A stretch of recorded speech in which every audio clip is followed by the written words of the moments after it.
முரளி வந்து விக்னேஷையும் அபியும் வந்து ஒரே வீட்டுக்கு வர வைக்கிறாரு. அங்கே வந்து ஆர்டர் கிடக்குன்னு சொல்லிட்டு நம்ப வைக்கிறாரு. இந்த சொல்லி விக்னேஷை பார்த்து அபி வந்து அதிர்ச்சி அடைகிறாங்க. எப்படி இவர் அப்படின்னு சொல்லிட்டு இங்கே ஒரு மேடம் இருக்காங்க, அவங்க தான் எங்களை கூப்பிட்டாங்க அப்படின்ற மாதிரி சொல்கிறாங்க விக்னேஷ். அதே தான் எனக்கும் அப்படின்னு சொல்லிட்டு அபியும் சொல்கிறாங்க.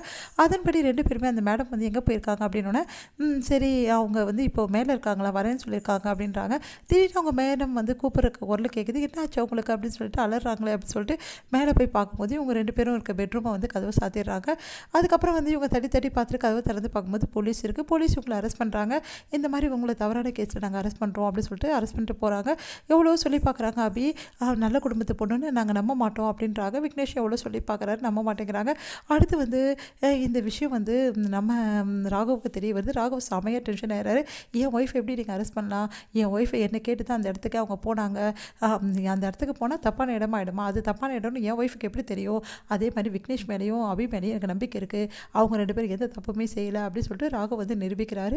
இதை பார்த்துட்டு வந்து அபிக்கு சந்தோஷம் தாங்க முடியல. அப்படியே ஓடி வந்து ராகவை கட்டி பிடிக்கிறாங்க. தேங்க்ஸுங்க அப்படின்னு சொல்லிட்டு கண்ணீர் விட்டு அழறாங்க.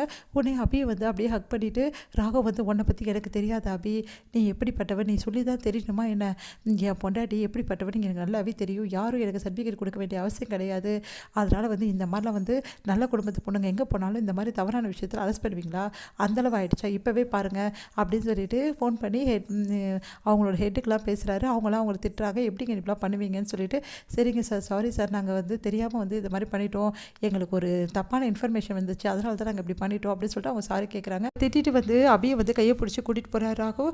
இங்கே வந்து அபி ராகவே பார்த்துட்டு அப்படியே போகிறாங்க. விக்னேஷ் வந்து நிம்மதி அடையிற நம்ம போட்ட பிளான் வந்து சொதப்பிடுச்சு அப்படின்னு சொல்லிட்டு முரளி வந்து செம கடுப்பாகிறாரு.